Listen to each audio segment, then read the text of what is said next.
అని చెప్పి మాట్లాడేసరికి, నీకే తెలివితేటలుంటే శృతిని కోడలుగా చేసుకుని ఇంకా నువ్వు భరిస్తున్నావు అంటూ ఏదో మాట్లాడేసరికి, ఏంటి ఏమన్నారు అనగాని, ఏమీ లేదు, వెళ్ళు వెళ్ళి నీ పెద్ద కోడల సంగతి కూడా చూడు అని చెప్పనేసరికి, ఈలోపు రోహిణి కాస్త వార్నింగ్ ఇవ్వడానికి వెళ్తుంది ప్రభావతి. రోహిణి టెన్షన్ పడిపోతూ ఉంటుంది.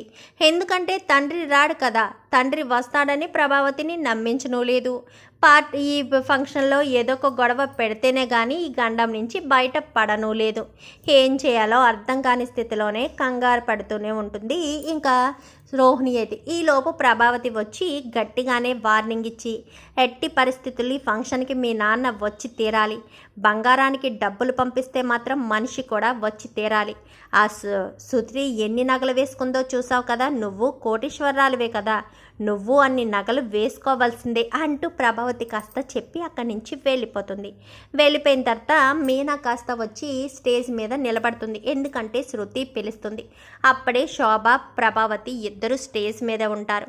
స్టేజ్ మీద ఉండేసరికి, నువ్వెందుకు వచ్చావా ఇక్కడికి అని చెప్పాను. కానీ అవును, ఇక్కడికి ఎందుకు వచ్చారు, ఎలాంటి అర్హత అధికారం లేదు, అయినా ఎలాంటి ఆర్భాటం లేని వాళ్ళు ఇక్కడికి ఎందుకు, ఇంట్లో పని మనుషులు అనుకుంటారు, అయినా లో క్లాస్ వాళ్ళు ఎందుకు వస్తున్నారో ఇక్కడికి అని చెప్పనేసరికి, ఏం మాట్లాడుతున్నారా అంటే, తనేమీ లో క్లాస్ కాదు, నా తోటి కోడలు అని చెప్పి శృతి అనేసరికి, ఏంటి మెళ్ళో పోసమంత బంగారం కూడా లేదు, ఈ పిల్ల మీ తోటి కోడలా, ఏమ్మా ఫంక్షన్కి వచ్చేటప్పుడు కొంచెం బంగారమైనా వేసుకురావాలని తెలియదా ఏంటి అని చెప్పాను. కానీ ఉంటేనే కదండి బంగారం వేసుకురావడానికి, వాళ్ళు పూలు అమ్ముకునేవాళ్ళు, ఏదో అదృష్టం బాగుండి మా ఇంటికి కోడలుగా వచ్చిందే తప్ప వాళ్ళకి తల నిండా పువ్వులు పెట్టుకోవడానికే భాగ్యం ఉంది, కానీ మెడ నిండా బంగారం వేసుకోవడానికి ఎలాంటి భాగ్యం లేదు అంటూ ప్రభావతి మాట్లాడేసరికి, ఏదో నా మంచితనం వల్ల ఇంట్లో కోడలుగా నిలబడింది అనగానే, అవునవును ప్రభావతి మంచితనం వల్లే ఇంట్లో కోడలుగా ఉంది, మరి మీ కూతురు కూడా ఆ ఇంటి కోడలే కదా వదినా అని చెప్పాను. కానీ అవును, అయినా శృతి కోటీశ్వరరాలు కూతురు కదా, తనని పువ్వుల్లో పెట్టుకుని చూసుకుంటాను, ఇంట్లో ఏ పని చేయనివ్వను శృతి చేత, ఏమ్మా శృతి నేను ఎలా చూసుకుంటాను అని చెప్పనేసరికి, బాగానే చూసుకుంటారా ఆంటీ అని చెప్పి మీ శృతి అంటుంది.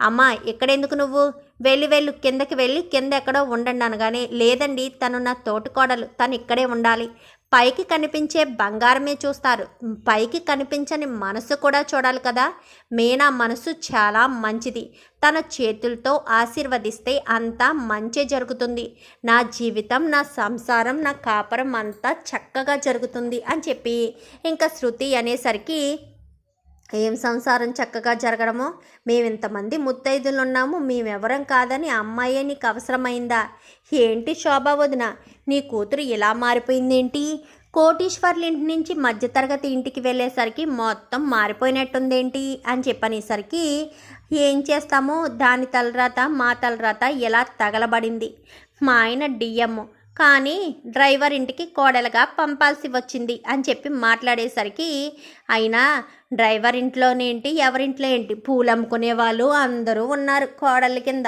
ముగ్గురు కోడల్లో నీ కూతురే చిన్నదంట కదా అని చెప్పనేసరికి, చిన్నదైతే మాత్రం ఏంటి, అయినా మీనా నువ్వు ఇక్కడ ఉండడం అంత అవసరమా, వెళ్ళి కిందకెళ్ళి నువ్వు ఆడు ఎక్కడో చోట కూర్చోండి, గొడవ మాత్రం చేయడానికి వీల్లేదు అని చెప్పాను. కానీ ఏంటత్తయ్య పూలమ్ముకునే వాళ్ళం అని ఓ కించపరుస్తూ మాట్లాడుతున్నారు, మేము పూలమ్ముకునే వాళ్ళమే, ఆ పూలే తల్లో పెట్టుకుని తిరుగుతున్నారు, పుణ్యస్త్రీగా ఉండాలి అంటే బంగారం కాదు మెడలో ఉండాల్సింది, తలలో పువ్వులు ఉండాలి, అది గుర్తుపెట్టుకోండి అని చెప్పి మీనా కాస్త వెళ్ళిపోయేసరికి, ఆగవే అని చెప్పనేసరికి, ఏంటత్తయ్య అని చెప్పాను. కానీ ఏంటే నన్నే ఎదిరించి మాట్లాడుతున్నావు, నేనంటే భయం లేదా అనగానే, నేనెందుకు భయపడాలి అత్తయ్య, నేను ఏం తప్పు చేశానని భయపడాలి అని చెప్పాను. కానీ నీకు బాగా మాట తీరు బాగా పెరిగిందే, అయినా నిన్ను ఇక్కడ ఈ ఫంక్షన్కి తీసుకురావడమే తప్పు, ఏమ్మా శృతి నేను చెప్పానా ఇక్కడికి వద్దు అని, అయినా నా మాట వినిపించకుండా వచ్చారు, ఆ మొగుడు పిల్లలిద్దరూ మానేసుంటే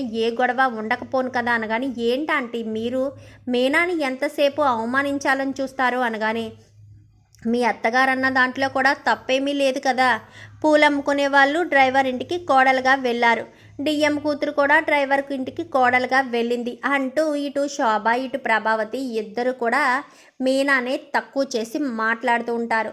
బాలుకి ఇంకా చాలా కోపం వచ్చి ఒక్కసారిగా మీనా అంటూ గట్టిగా పిలుస్తాడు. ఒక్కసారిగా అందరూ చూస్తూ ఉంటారు.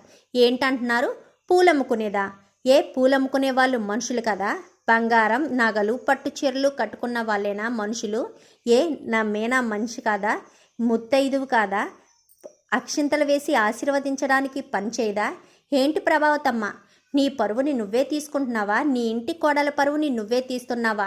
తను నీ ఇంటి కోడలు, ఆ విషయం మర్చిపోవద్దు.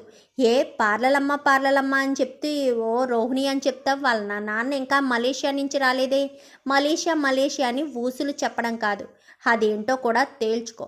నా భార్యను తక్కువ చేసి మాట్లాడితే మాత్రం అస్సలు ఊరుకోను. నా భార్య ఇంటిల్లిపాదికి సేవ చేస్తుంది.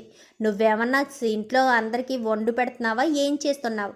ప్రతి ఒక్కరి కడుపు నింపుతుంది నా భార్య. ఏదో ఖాళీగా ఇంట్లో కూర్చోబెట్టి పోషిస్తున్నట్టు మాట్లాడుతున్నావేంటి? నేను నా భార్య లేకపోతే నిన్నెవడైనా చూసుకుంటాడా? నిన్ను చూసుకునేవాడు ఎవడైనా ఉన్నాడా? ఎందుకు నువ్వు నా భార్యను తక్కువ చేసి మాట్లాడుతున్నావు? ఎప్పుడు మీనాన్ని చులకన చేసే మాట్లాడతావు. ఆ చీర అన్నీ తెచ్చుకున్నావు. మరి నీ ఇంటి కోడలే కదా తనును. తన ఇంటి కోడలు కదా, నేను ఇంటి కొడుకును కదా. అయినా నన్నే కొడుకుగా చూడండి, నా భార్యని ఇంటి కోడలుగా నువ్వెలా చూస్తావులే అని చెప్పి మాట్లాడేసరికి అది కాదురా బాలు అనగానే ఇంకా చాలమ్మా, నువ్వు అందరిలోనూ నా భార్యను అవమానించి చేస్తున్నావు. కానీ నా భార్య ఇక్కడ ఏ గొడవ జరగకూడదని నన్ను ఎంతగానో కంట్రోల్ చేస్తూ నా పక్కనే కూర్చుని గొడవ చేస్తే మన ఇంటి పరువే పోతుంది అని ఆలోచిస్తుంది. నువ్వు పరువు తీస్తున్నావు, నా భార్య పరువు నిలబెట్టాలని చూస్తుంది.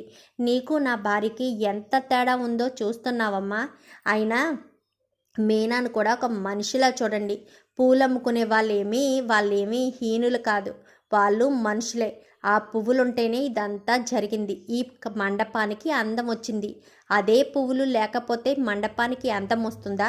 అది మీరు తెలుసుకోవట్లేదు. మీనాని ఎప్పుడూ తప్పుగా అర్థం చేసుకోవద్దు.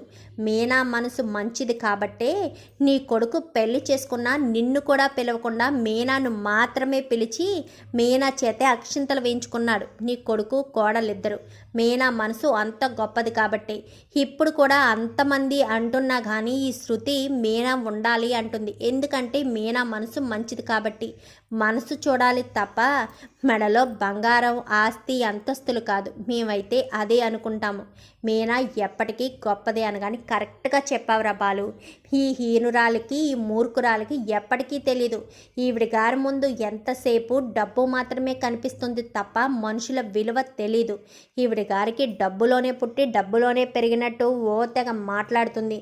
నువ్వు ఒకప్పుడు ఈ పరిస్థితి దానివే ప్రభా. అది నువ్వు అర్థం చేసుకోకుండా మీనాన్ని మాటలంటూ ఉన్నావు. అది ఇల్లు కదా అని ఎప్పుడూ నీ మీద తిరగబడింది లేదు.